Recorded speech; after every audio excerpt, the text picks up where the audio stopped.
Olá pessoal, Wesley Pacheco aqui, mais um dia, nosso quarto dia da nossa jornada.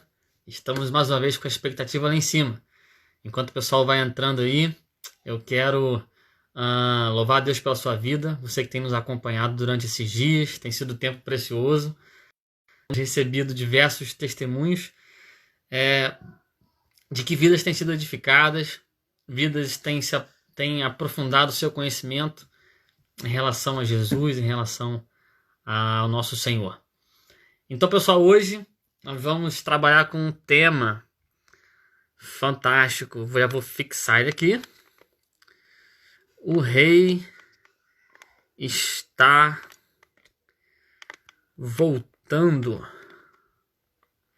Glória a Deus. E vamos ver algumas características, digamos assim, do Cristo escatológico, né, de Jesus na sua segunda vinda. Ok? Para isso, nós contamos hoje com uma presença, magnífica, do meu amigo, pastor Wesley U. Um prazer, uma honra receber ele. Já vou convidando ele aqui, para a gente já ir trocando uma ideia, sem perder tempo. Enquanto isso, eu vou fazendo um resumo. Segunda-feira, nós trabalhamos com o tema Jesus, 100% homem e 100% Deus. Ok? Não existe dois Jesus, uma natureza divina, natureza humana. Terça-feira, o eterno Jesus, ou é tudo sobre Jesus, o Jesus revelado em todas as Escrituras, revelado do Antigo Testamento, revelado da primeira palavra do Gênesis, no princípio, ele é o princípio, até a última palavra do Apocalipse, amém, ele é o amém. Ontem, Jesus sem mimimi, ontem foi pedrada, glória a Deus por isso.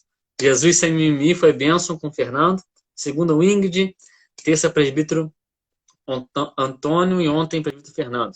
Hoje, pastor Wesley U. E aí, meu amigo, paz do Senhor, como é que vocês estão? Tá Graças a Deus, legal? bem, melhor do que Tá, mereço. tá dando E para me irmão, como é que ouvir? tá? Ah, é Legal. porque eu tô botando esse negócio aqui para ver se ajuda um pouco, que o som fica muito ruim sem. Acho que tá dando Não, para tá ouvir. ótimo, Tá ótimo, tá que bom. ótimo. Amém. Como é que você tá? Tamo bem, caminhando e gemendo, parecido com você. Vamos nessa. Amém. Já vou deixar você se apresentar, Ah, eu tô o aqui pessoal para me conhece, apresentar. é, mas assim, hoje nós vamos trabalhar com essa visão, né, do Cristo escatológico, Jesus na sua segunda vinda, as características desse Jesus, desse rei que está voltando. Nota de esclarecimento, pessoal que está nos ouvindo e que vai ouvir depois. Essa não é uma live escatológica, ok? Não é uma live sobre escatologia. A nossa intenção não é falar sobre as linhas de pensamento, sobre a ordem cronológica das coisas, o que vem depois, o que vem antes, se o milênio é literal ou não. Não é essa a intenção da nossa live, não é essa a intenção da nossa jornada. É falar sobre Jesus, ok? Nosso foco é Jesus, uma live cristocêntrica. Pensarmos a respeito das características desse rei que está voltando. É muito comum, pastor Wesley, uma frase, acho que todo mundo já ouviu, se não ouviu, vai ouvir. Rapaz, se Jesus voltasse hoje, o povo matava ele de novo. Será? Vamos ver hoje, vamos ver hoje. É lógico que como eu e o pastor Wesley, nós temos uma mesma linha de pensamento, né? Em relação à escatologia, nós vamos percorrer dentro daquilo que nós acreditamos, naturalmente, né? Isso é natural. Mas se você crê diferente, sem problemas. Nós vamos falar sobre Jesus, ok? Não saia, fique conosco. Jesus vai ser, mais uma vez, a figura, a pessoa de Cristo, vai ser ampliada no nosso entendimento. O propósito da jornada, Wesley, é nós ampliarmos o quadro sobre Jesus. Não só aquele Jesus dos evangelhos, né, que é também ele, sofredor, né, manso, que deu sua vida, o cordeiro, mas ampliar o quadro da pessoa de Cristo, porque eu entendo que a adoração ela depende do conhecimento. Não existe adoração sem conhecimento. Não sei se você concorda. Eu adoro aquilo que eu conheço. Não tem como. Então, conhecer Jesus para poder adorá-lo. Pastor Gil, se apresenta e a gente já vai entrar nas vias de fato. Amém. A paz do Senhor para todos também que estão aí nos vendo, nos ouvindo. Que Deus abençoe a cada um. Me chamo Wesley U. É feio, mas é meu, né? O nome não é Wesley, né? Quase uma dupla hoje. É, Mas fazer o quê, né? É U de único, né? É feio, mas é meu. que isso. Mas é estranho. A história do nome é grande, não dá para uma live, não. Deixa para É lá. complexo. Quando encontrar com a minha mãe, irmã Miriam, em Friburgo, aí você pergunta para ela, ela vai te explicar. Deixa eu lhe falar, eu congrego na Assembleia de Deus, Cristo é a Solução, ali com o pastor Reinaldo. Servimos a Deus dentro da nossa limitação, pregando o Evangelho. Falar de mim Amém. não tem muito o que falar. É igual Mateus, né? Mateus escreveu 28 capítulos, mas só usou um versículo para falar dele. Mateus 9:9. Só disse o nome Glória a dele que Deus. levantou e seguiu. Quem tem que aparecer realmente é Jesus, né? Amém. Glória a Deus por isso. Mas nosso irmão também é escritor e Amém. no Glória a final Deus. a gente vai falar um pouquinho sobre isso, sobre os seus livros, sobre o seu Amém. curso. Ok, Amém. galera? Mas, pastor Liu, me diga, será que essa frase que eu citei aí, que é muito comum, né? É até cultural, né? As pessoas falarem, procede? Será que É, se Jesus voltasse hoje, o povo mataria ele de novo? Né? Ele viria sofrer de novo? Como é que funciona isso aí, à luz da Bíblia? é verdade, né? Realmente isso não aconteceria, né? Claro que todo mundo já sabe disso. E uma das razões para isso é que a vinda de Cristo, ela principalmente no Antigo Testamento, já havia, evidente, a expectativa, principalmente dentro da nação de Israel, da vinda do Messias. Eles esperavam, eu costumo chamar de Messias Rei. Por quê? Porque nós pensamos o Messias de uma maneira, mas o povo de Israel, eles fazem a leitura dentro das promessas que Deus fez aos patriarcas, né, aos pais da nação, como é o caso de Abraão e muitos outros. Então, eles tinham essa expectativa, mas esse entendimento a respeito da vinda do Senhor era uma vinda turva, era um pouco embaçada. Né? Hoje a gente pode olhar no retrovisor, teologicamente falando, e as coisas ficam muito mais fáceis. Né? Eu costumo até brincar, às vezes, falando sobre isso, que hoje uma pessoa mais simples que seja, ela tem um entendimento em muitos pontos muito mais profundo do que muitos dos heróis da fé do Antigo Sim, Testamento, porque hoje nós temos a revelação na sua plenitude. Quando eu falo revelação, estou falando evidente da palavra. sim. E isso era algo que não acontecia no Antigo Testamento. Por exemplo, você vê que a vinda do Messias, ela às vezes parecia meio paradoxal, assim. Quando se falava, parecia uma ideia meio contraditória em alguns momentos. Como assim?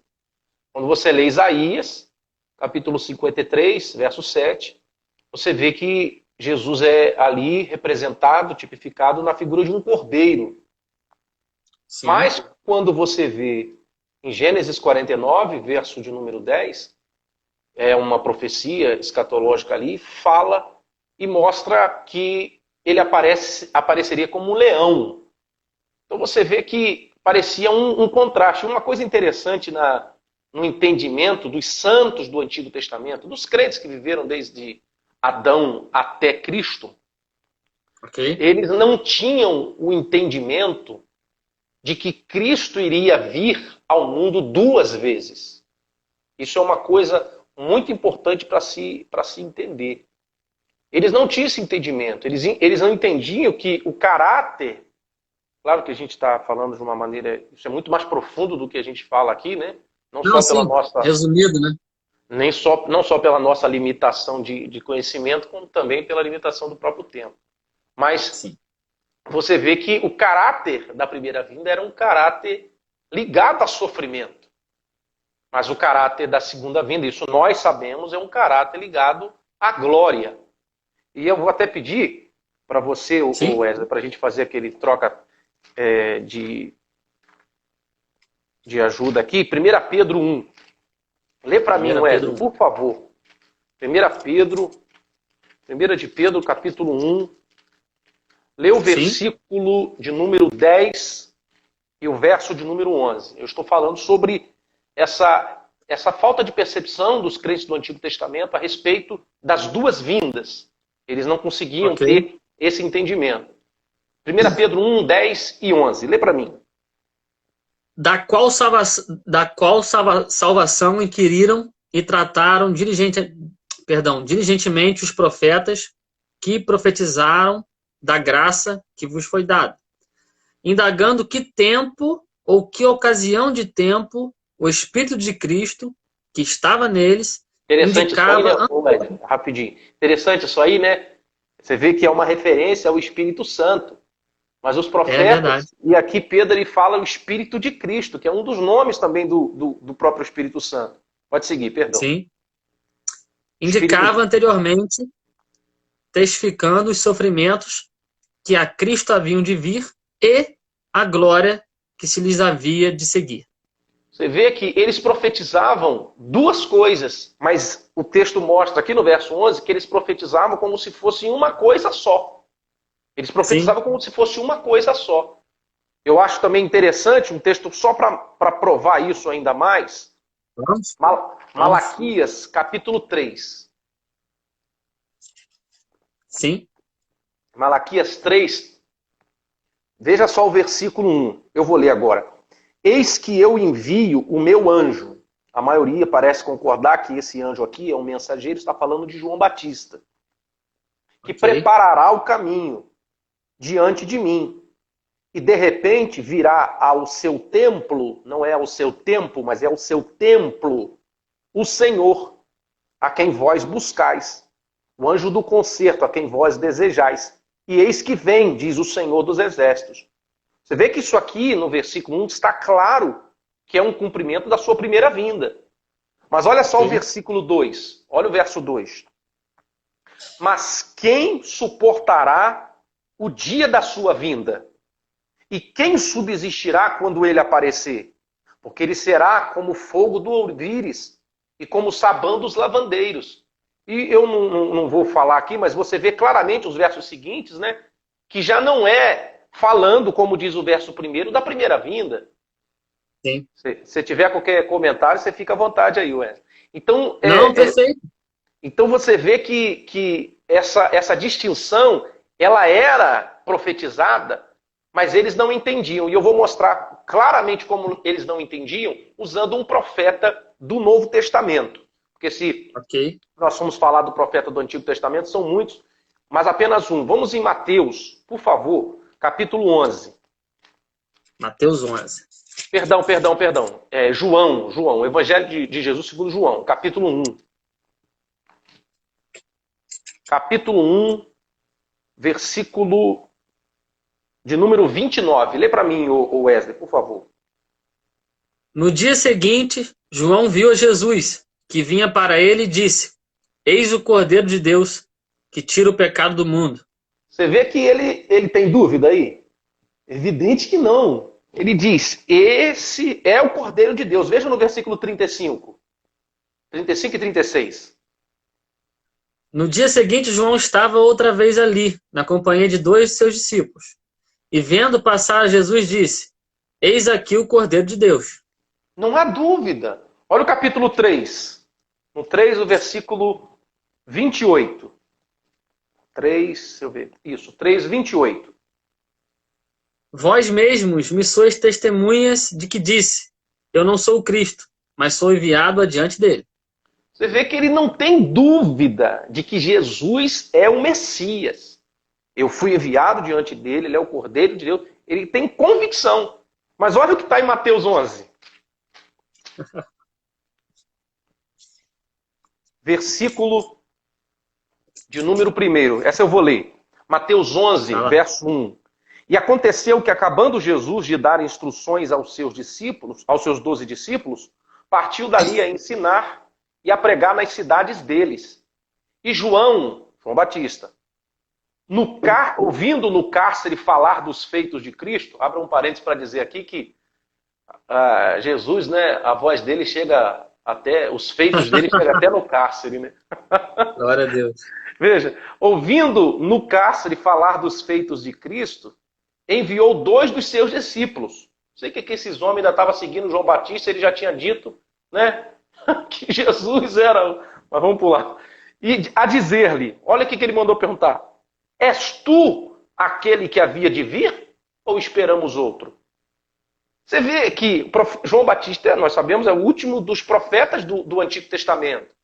Então ele vem aqui, lá em João 1, João 3, deixa claro que ele tinha convicção. É o Messias, ele é o Cristo.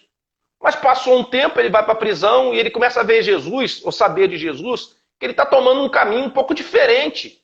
Aí ele fica na dúvida. É claro que aqui o versículo 3 é uma dúvida. Tu és mesmo aquele que haveria de vir?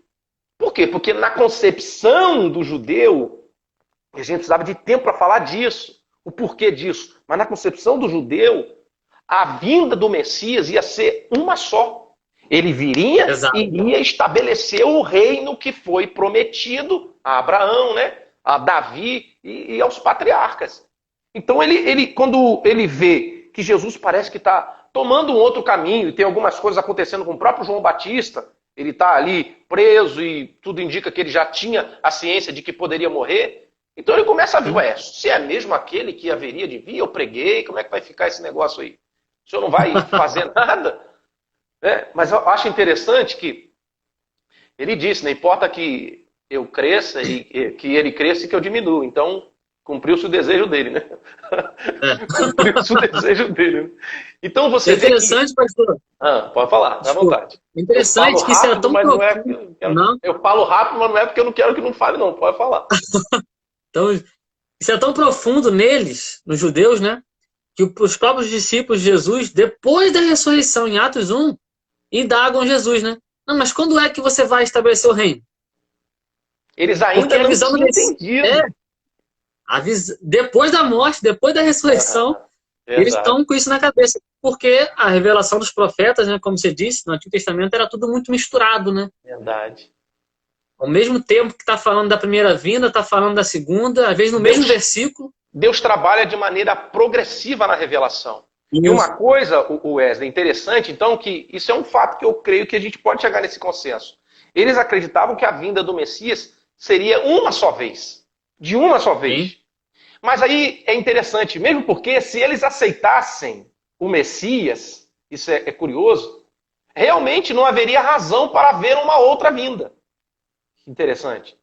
Realmente, se eles aceitassem o Messias, não ia haver razão. Só que a questão é que eles não conseguiam entender que eles rejeitariam o Messias, então eles não conseguiam ver o porquê que haveria, então, um intervalo entre a primeira e a segunda vinda. E uma outra coisa interessante, Wesley, anotei aqui para não esquecer, é que esse pensamento levava eles a pensar que tudo seria resolvido nessa primeira vinda. Uma outra razão porque eles não tinham conhecimento do plano de Deus concernente à igreja.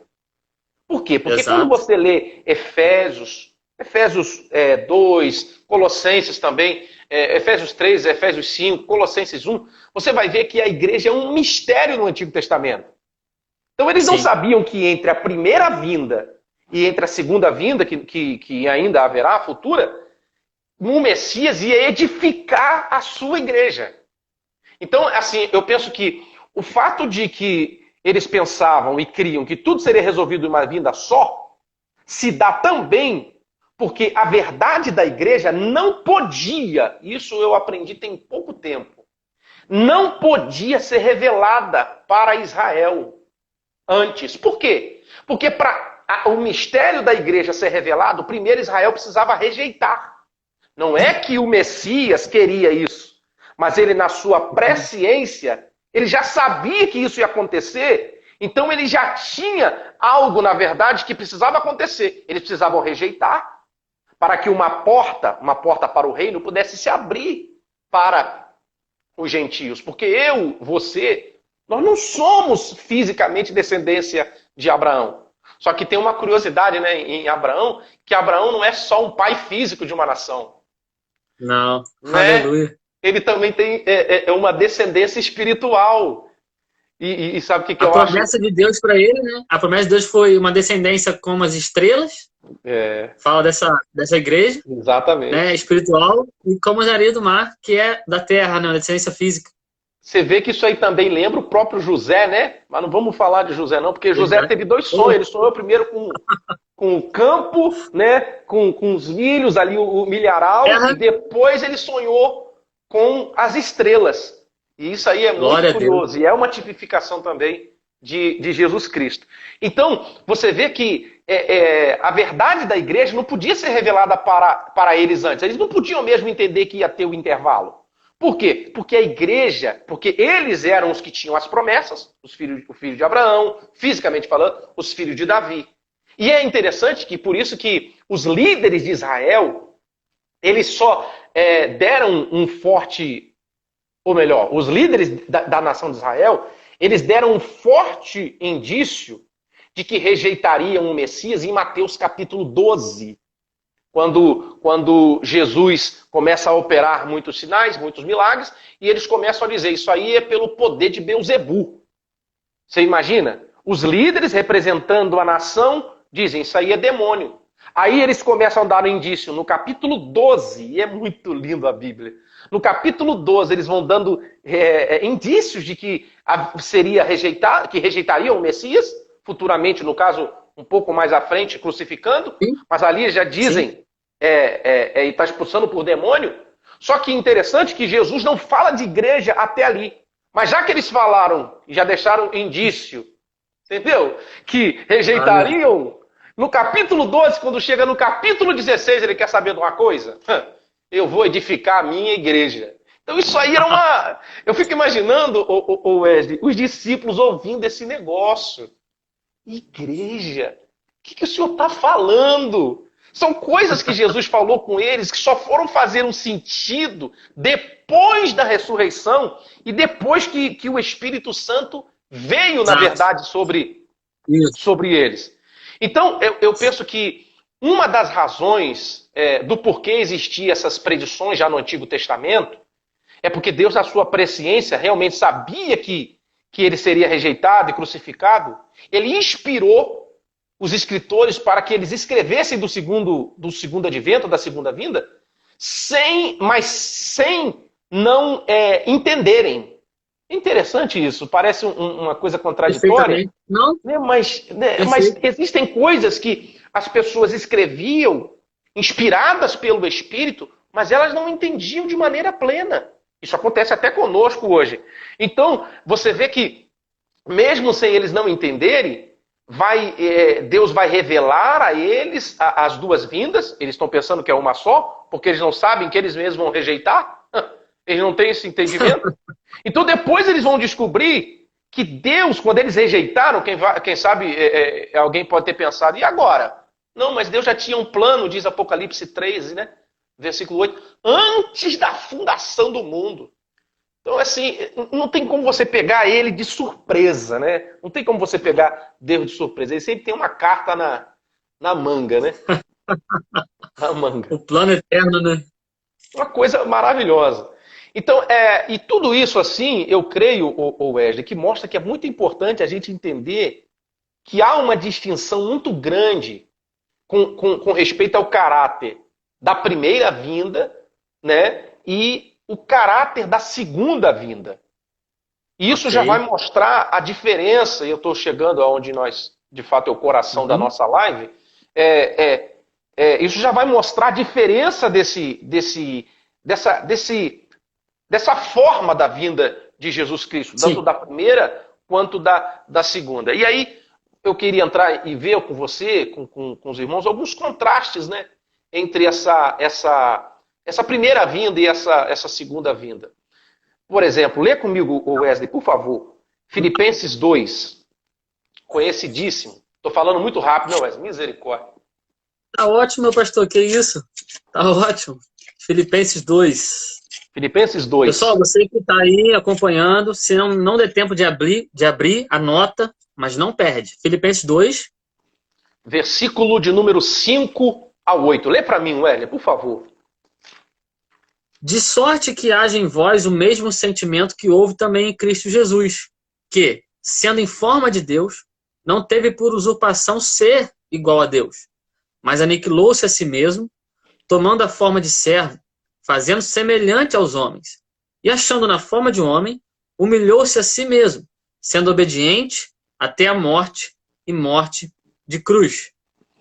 Acho que dentre muitas coisas que me chama a atenção nessa passagem, e já que a gente está falando dessa distinção da primeira e da segunda vinda, aqui eu vejo o fato que na sua primeira vinda ele veio humildemente. Mas isso eu também não quero dizer que na segunda vinda ele virá orgulhosamente, porque não há orgulho nele. Ele disse, aprendei de mim que sou manso e humilde de coração.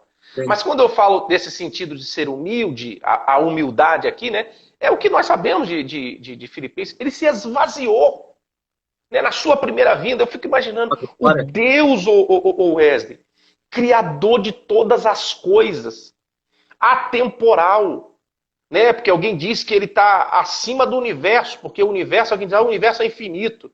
Só que Deus criou o universo. Mas eu fico pensando, onde é que Deus morava se não tinha universo?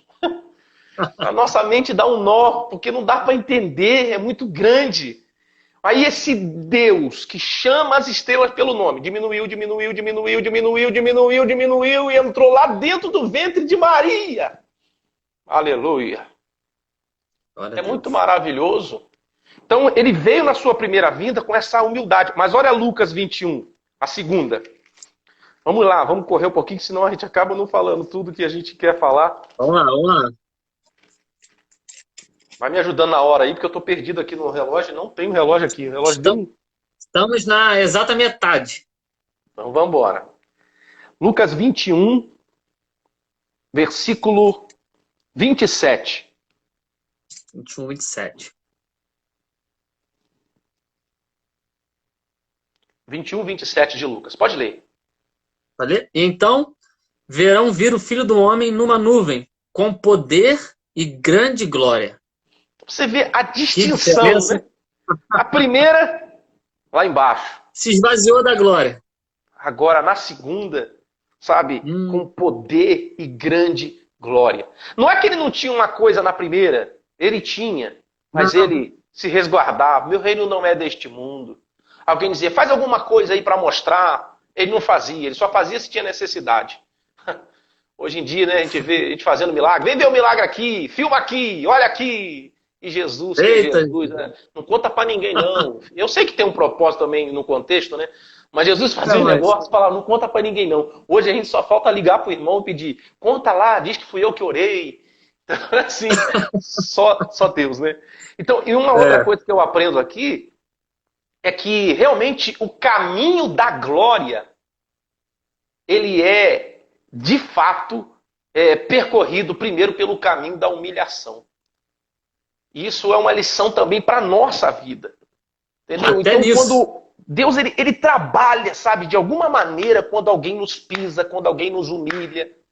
Deus ele tem uns caminhos, né? Ele tem os seus caminhos, você vê, ele caminha na tormenta. Ele tem uns caminhos que a gente não entende. Ele sabe como nos amassar, como nos quebrar, e ele nos leva lá embaixo para poder nos fazer chegar, às vezes, a lugares que ele tem para nós, lugares de glória. Então, até aproveito e abrir a brecha aqui, que a gente acaba quase que pregando, né? Mas... Vamos nessa. Para você, meu amigo, que está sendo humilhado, que está sofrendo, isso aí faz parte realmente da vida. Isso aí acontece, mas Deus também usa essas portas, eu costumo chamar a porta da humilhação, que é uma porta baixa. Às vezes a gente quer assim, eu abro uma porta, aí Deus fala, eu vou abrir, só que é baixa. Então você tem que descer, você tem que... Se Jesus, que é Jesus, ele desceu, quem somos nós, né? Então assim, você vê que na primeira vinda há essa humilhação, essa humildade, essa discrição de Jesus. Mas na segunda não tem nada disso, não. Na segunda ele vem com poder e grande glória. Mas vamos seguir mais um pouquinho, senão não vai dar. Vamos lá. Na primeira vinda, nós lemos já, não vamos nem ler de novo, ele vem como cordeiro, João 1, 29, né? E o cordeiro é o carneiro mais novo, né? Dizem alguns. Isso fala de pelo menos 3 coisas, o cordeiro. Indica a inocência. Veja que tudo que eu estou dizendo que ele veio na primeira vinda, eu não quero dizer que ele não vai vir assim na segunda. Como é que eu vou dizer que Jesus não vai vir? Não. Eu só estou mostrando a ênfase da primeira vinda. Inocência, Exato, exatamente. mansidão. Lê para mim, Wesley, Isaías 53. Eu sei que é conhecidíssimo o texto, mas eu acho que vale a pena a gente ler. Isaías Vamos sim. 53, versículo de número 7. Ele foi oprimido, mas não abriu a boca, como um cordeiro. Foi levado ao matadouro. Amém, amém. E como a ovelha muda. Amém. Você vê, eu acho interessante, tudo que Jesus passou na cruz, eu acho maravilhoso.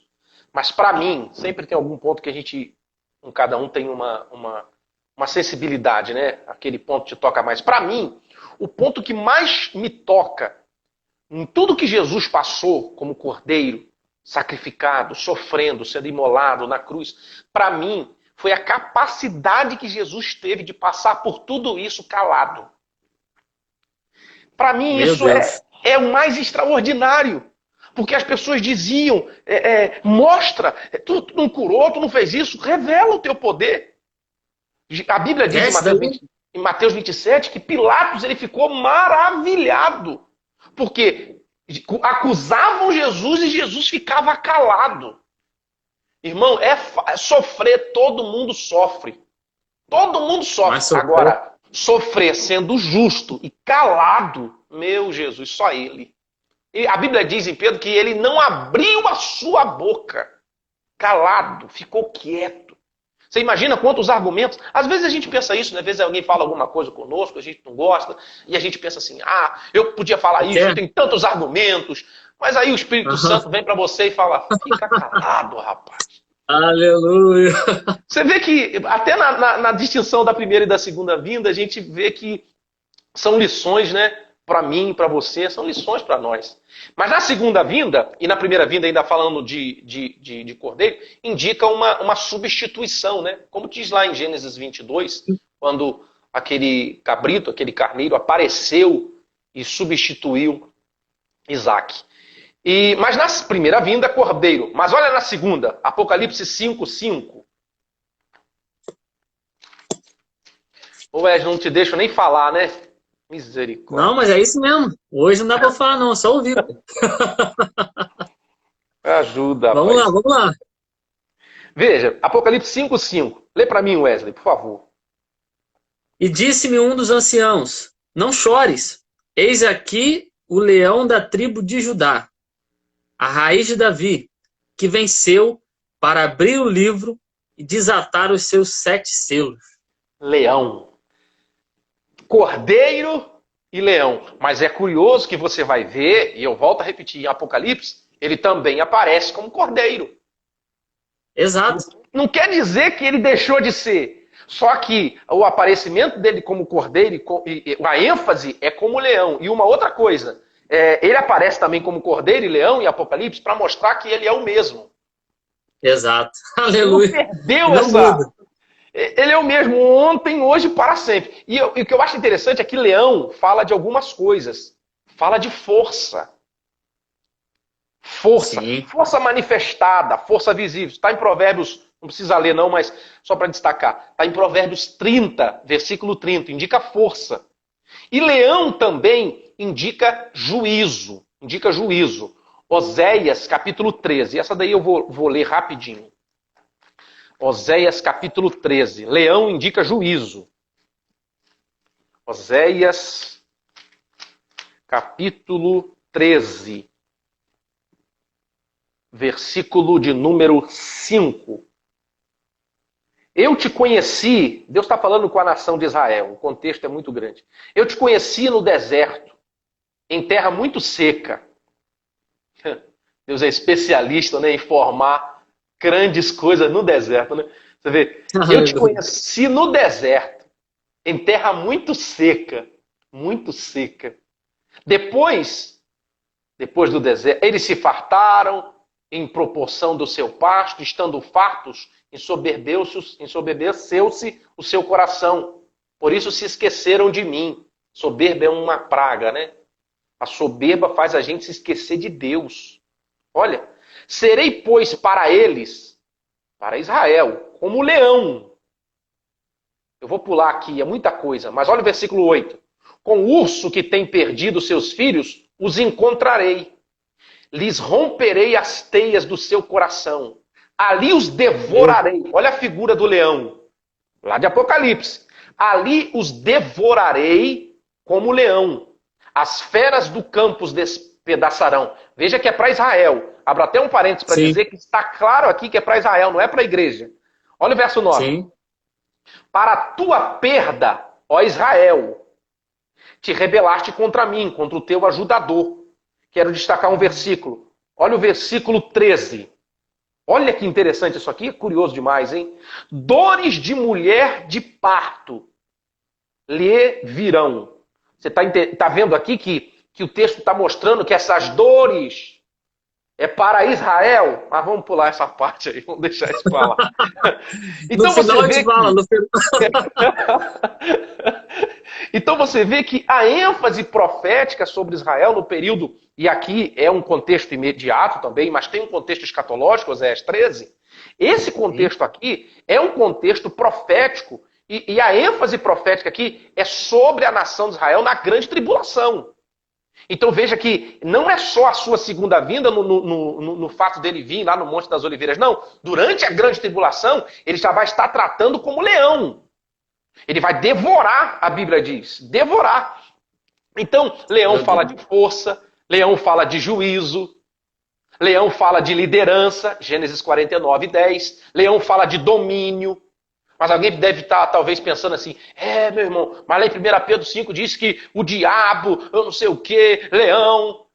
Mas a Bíblia não diz que ele é leão, a Bíblia diz que ele brama como, né? Então, uma coisa é ser, outra coisa é... Apocalipse 5,5 diz que Jesus ele é o leão da tribo de Judá. E ponto final. Tem um pregador que diz o resto é gatinho. Ele é o leão e acabou. Mas é a mania dele. É a mania dele mesmo. Querer ser como o Altíssimo, mas nunca será. É verdade. Grande frase. E outra coisa, pastor, interessante, que no Apocalipse, tanto é um equilíbrio, né? Nós não estamos falando de dois Jesus, não. Existe um equilíbrio que fala, em relação ao cordeiro, da ira, e não fala da ira do leão, fala da ira do cordeiro. Meu Deus, que sacada, cara. Que sacada. Ele não deixa de ser... Ele não deixa de ser manso e humilde quando está na sua ira. Exatamente. Então, isso que a gente tem que entender. Ele não muda, ele é o mesmo.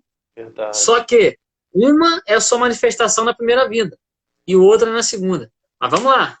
Verdade, verdade. Então você vê que é o leão. E aí eu fiquei até agora aqui, pensando aqui, antes de entrar um pouquinho, pensei aqui, eu falei, poxa, o cordeiro geme. Mas o leão ruge. Nossa, pai amado. Na cruz ele não tinha ninguém. E ali ele, sabe, como gemido, né? Como gemido inexprimível. No jardim de Getsêmani. Ninguém podia ouvi-lo, ninguém conseguia nem sequer estar com ele ali. Gemido, dor. E nós estamos na fase do gemido. Meu Deus. Como Jesus passou na fase do gemido, a gente está na fase do gemido na terra. Só que vai vir essa fase do leão, que é a segunda vinda, e essa fase não tem gemido, tem bramido. Ele vai bramir. E o cordeiro é um animal mais discreto, né? O cordeiro é mais discreto. Agora, o leão, onde ele chega, é barulho. Todo mundo vê que o leão chegou. Olha aí, todo mundo vê que o leão chegou. Não estou falando do arrebatamento, hein? Estou falando da vida em glória. Entendeu? Então, assim, vai ter muito barulho na sua segunda. Você vê o caráter realmente dessa segunda vinda. Uma outra coisa, na primeira vinda, isso eu vou apenas destacar para a gente seguir, ele vem como servo. Mateus 20, 28. 20, 28. Como nós conhecemos. Oh, meu Deus, fugiu o texto da mente. Mateus 20, 28. Vem, como filho do homem não veio para ser servido, mas para servir. Né? Então vem como servo, a figura de servo. Sim. Eu acho assim, Wesley, a humildade de Jesus em lavar os pés dos discípulos, em João 13. Isso não cabe na nossa cabeça. Meu Não Deus. cabe. Isso não dá para entender isso, não. É grande demais. Como é que ele lava os pés dos discípulos? Como é que ele lava o pé de Pedro? Se fosse eu, nem Pedro eu chamava para trabalhar comigo. Um homem Quanto mais lavar o ignorante. pé, né? Como é que pode, com tanto amor, com tanto trato, o cabra diz que é o melhor, aí Jesus vai e fala, não, eu vou orar por você, se eu não orar por você, tu cai, rapaz, tá pensando que é por causa de você, se não caiu ainda é por causa de mim. Mas vou deixar Meu você Deus. passar umas 3 vergonhas aí, Pra ver se aprende. pra ver se aprende. Então assim, a capacidade de Jesus de servir, né? Eu fico imaginando Jesus dizendo sim senhor para José, sabe? Ou meu filho, Meu faz Deus. aqui, e ele vindo aqui, trabalhando com a madeira, né? Veio para trabalhar na madeira mesmo, né? Não Veio para tem trabalhar jeito. na madeira, na cruz. Então, ele Glória a veio como Deus. servo, mas na segunda vinda, Filipenses 2, nós lemos até o versículo 8, mas do verso 9 em diante, né? Pelo que Deus o exaltou Sim. soberanamente, ele deu um nome que é acima de todo nome. Então, para que todo joelho do que há no céu, na terra, se dobre e toda língua confesse que Jesus é o Senhor. Então, na segunda, ele vem como o Senhor. Isso não quer Isso. dizer que ele não vai continuar servindo. Né? Exato. Não quer dizer que ele não vai continuar servindo. Inclusive, serviremos servidos também por ele nas bodas. A Bíblia fala sobre isso. Glória Na a Deus. primeira vinda, uma outra coisa, Wes, que eu queria destacar aqui, é que ele Vamos lá. veio sem formosura. Isaías 53, versículo 2 diz: não tinha parecer nem formosura. É verdade que alguns dizem, e eu não estou afirmando, que talvez esse texto esteja falando do momento apenas que ele foi crucificado. Mas não é o que me Sim. parece. Mas o que me chama a É. atenção é que na primeira vinda ele veio sem formosura. Jesus não tinha beleza. Jesus ele era uma pessoa que podia ser confundido com qualquer um. E era, né? Às vezes foram lá pegar ele, mas quem que é? Tem que beijar para saber quem que é, um homem Você comum. imagina uma pessoa tão simples. Hoje a gente vê tanto orgulho. Deus começa a usar alguém. O cabra fica tão soberbo, tão arrogante, tão metido. Ninguém pode chegar mais perto, sabe? Anda que parece que tá flutuando. Ô Jesus, me ajuda aí. Vamos pular. Eita, nós. Então ele vem sem formosura. Você imagina agora, e essa daqui veio agora do céu, veio aqui agora. Eu fico imaginando, Wesley, Jesus na cruz, todo ensanguentado, todo dilacerado, porque ele não sofreu só na cruz, ele sofreu antes, açoitado, todo estourado, todo rebentado. O ladrão olha para ele e diz: lembra de mim quando chegar no teu reino? Mas como pode? Como pode? Jesus passou 3 anos e pouco e os líderes de Israel não conseguiram ver quem ele era. Um ladrão no último minuto do segundo tempo. Nos últimos segundos do segundo tempo. Ele é especialista. Quem foi o ladrão que inaugurou o paraíso, né? Isso. Ele é especialista em salvar quem não presta. E não vale nada. A sociedade dizendo não presta para nada. Ele vai, vem cá que eu vou inaugurar algo com você. Ele É faz assim. você Então, mesmo. assim, essa não tinha formosura, não tinha formosura. Agora, na sua segunda vinda, Apocalipse 1, versículo de número 16, essa eu vou ler. Apocalipse 1, verso 16. Diz assim: e ele tinha na sua destra 7 estrelas, e da sua boca saiu uma aguda espada de 2 fios, e o seu rosto era como o sol, quando na sua força resplandece. Então Meu a Deus. formosura, né? Diferente da primeira vinda, ele não vai poder ser confundido com ninguém. Não pode. Por isso que lá em Mateus, essa eu tenho que ler também, tem que ler. Eu quero Vamos? passar pelo texto sem ler, o meu irmão, mas não dá. Não, Mateus mas é ler que é 24. bom, hein? Eu quero passar sem ler, não porque eu não quero ler, mas é por causa do tempo, entende? Eu sim entendo. Eu Não tem sei. problema, não. Vamos lá. Mateus 24, você vê, na primeira vinda ele podia ser confundido com qualquer um. Mas olha Mateus 24, versículo de número 26. Ele falando no seu sermão escatológico, ele diz: portanto, se vos disserem, Eis que ele está no deserto, não saiais. Ou eis que ele está no interior da casa, não acrediteis. Porque assim como o relâmpago sai do Oriente e se mostra até o Ocidente, assim será a vinda do Filho do Homem. Ou seja, não vai ser algo oculto, escondido. Sabe, quando ele fez Não. lá, tudo meio escondido, não conta pra ninguém, porque tinha um propósito por trás daquilo, né? Não era o momento. Não conta pra... Não, aqui vai ser público. Vai todo mundo ver. Então, ele vai aparecer no seu resplendor. Porque a última imagem que esse mundo veio, eu sinto a presença de Jesus aqui. Erevasse. A última imagem que esse mundo viu de Jesus foi um Jesus na cruz. A última imagem que os que não creram viram dele foi um Jesus ensanguentado. Mas essa não pode ser a última imagem. A última imagem que vai ser vista de Jesus é um Jesus glorioso, vindo sobre as nuvens do céu com poder e grande glória. Eu sinto a presença de Jesus aqui. Glória a Deus.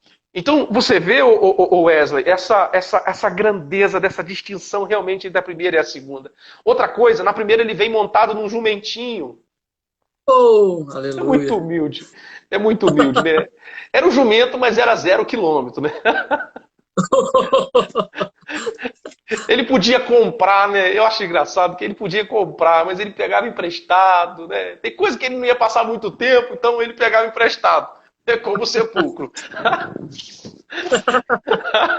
Pega emprestado, porque é só pro final de Não vou semana. ficar por aí muito tempo, Não não. vou gastar dinheiro com isso.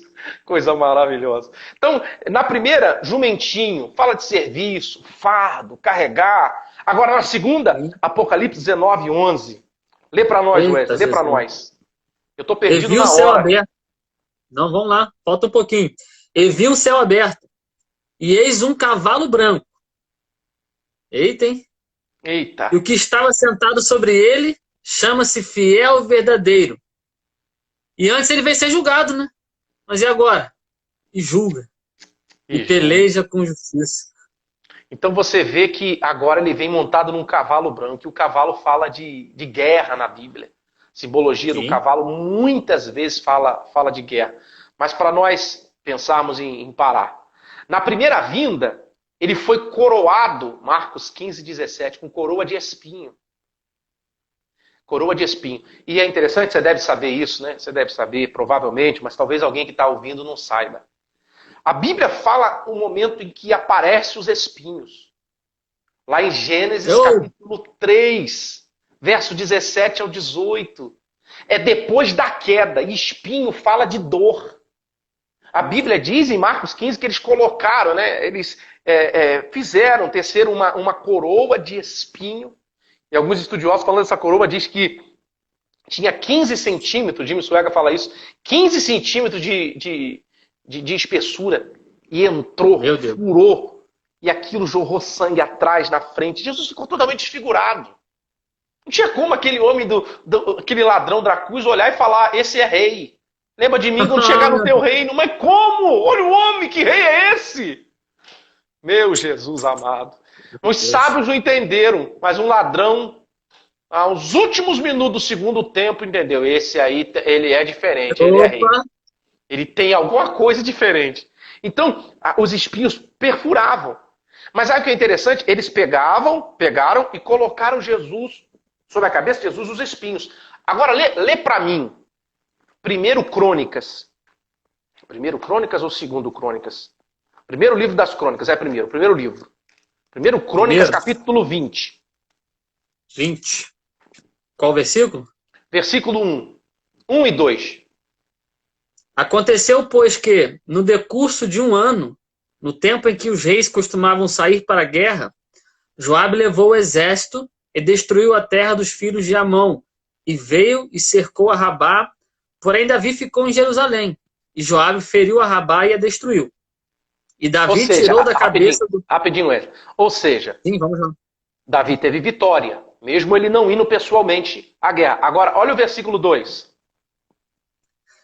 E Davi tirou da cabeça do rei olha a coroa deste... Lê mais devagar para mim, olha que lindo. Vai lá. E Davi tirou da cabeça do rei a coroa deste, e achou nela o peso de 1 talento de ouro.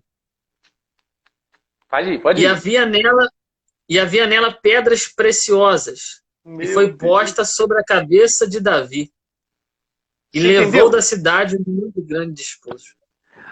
Antigamente tinha um Meu Deus. costume, quando um rei perdia uma batalha, tirava a coroa do rei perdedor e colocava sobre o vencedor. Quando a queda veio, apareceram os espinhos. Então, quando os espinhos Aleluia. apareceram, é símbolo da dor, da consequência do pecado.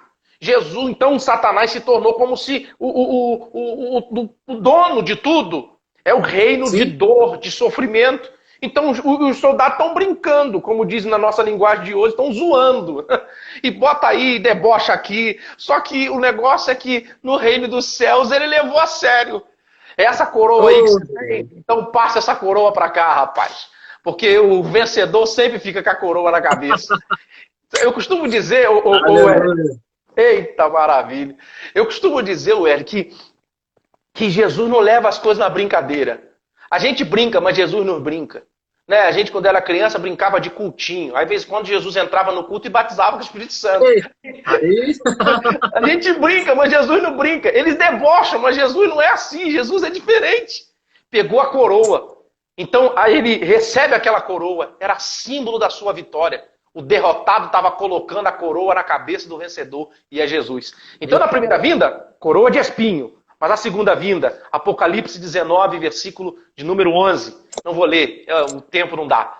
A Bíblia fala sobre ele vem e na sua cabeça tem muitos diademas. É uma simbologia para se falar de coroa. E eu estava sim, estudando essa semana sobre isso para falar aqui, estava dando uma olhada, e essa palavra diadema, ela aparece 3 vezes no livro do Apocalipse. 3 vezes. Apocalipse 12, versículo 3, o dragão vermelho aparece com diadema. E Apocalipse 13, versículo 1, a besta que sobe do mar, o anticristo, aparece coroado. sim.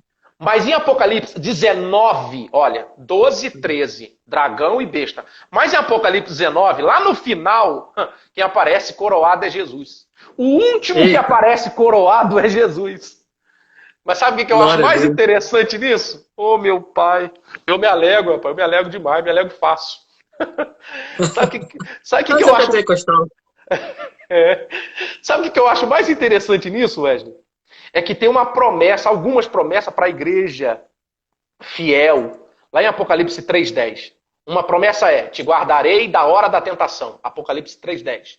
E uma outra promessa não perder a coroa. A coroa. Sim, Aí Apocalipse, isso é Apocalipse 3, versículo 11. Aí Apocalipse 4, versículo 1, João, ele é arrebatado. E ali é uma tipologia do arrebatamento claro. E quando ele é sim, arrebatado, uma das coisas que ele vê no capítulo 4, ele vê 24 anciãos coroados.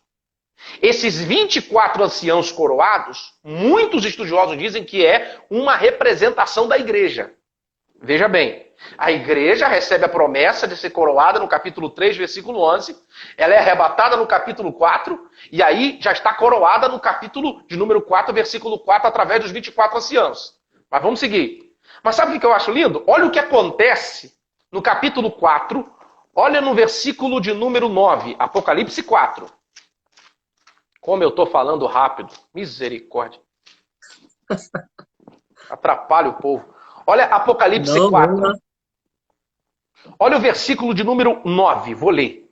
E quando os animais davam glória e honra e ações de graças ao que estava assentado sobre o trono e ao que vive para todo sempre, e os 24 anciãos, se é que é verdade, eu creio que é uma representação da igreja, olha o que eles faziam. Diante do que estava assentado, eles se prostravam diante do que estava sentado sobre o trono e adoravam o que vive para todo sempre. E lançavam as suas coroas diante do trono, dizendo: digno és, Senhor, de receber glória e honra, poder, porque tudo criaste, todas as coisas, e por tua vontade são e foram criadas. Então você vê que ela recebe a promessa de ser coroada, ela é coroada, mas quando ela olha para ele, ela diz: eu não mereço, quem merece é ele. Oh, E toma. alguns comentaristas dizem que é isso que nós vamos fazer. Nós vamos ser coroados, mas nós vamos redundar depois, vamos dizer, não toda glória deve redundar para o Senhor. Aí sabe o que eu acho lindo, o Wesley? É que em Apocalipse 19, Jesus aparece coroado. Ele aparece coroado em Apocalipse 19, versículo 11 e 12. E todo mundo vai ver Jesus coroado. Só que a igreja já reconhece que ele é digno de receber toda a honra e toda a glória lá no início. A gente não precisa chegar no final para a gente dizer ele é digno. A gente já pode dizer hoje, ele é digno. Irmão, a gente prega, mas é ele. A gente faz a obra, mas é tudo dele. Como é que a gente vai receber algo e vai falar, isso aqui é meu? É meu nada, é ele que deu, é tudo dele, a glória é dele. Eita, presença de Deus que está aqui. Meu Deus. Eu não deixo você falar um A, né, Wesley? Misericórdia. Mas é a palavra que está falando, meu pastor. Maravilha. Uma Pastor, coisa... Fala, pode falar. olha só, o Instagram vai derrubar a gente. E aí, rapaz? Misericórdia. Olá. E agora? Vai dar tempo, não, mas eu vou encerrar aqui. Segura aí. 45 pessoas. Vamos encerrar isso aqui para salvar ela. Tá bom. A gente volta e conclui. Tá bom. Eu vou demorar também na próxima, não. Vou ser breve, porque senão os irmãos não aguentam. Volta e conclui. Pessoal, Tá não certo. vai embora. Já aí, voltamos gente. aí. Amém.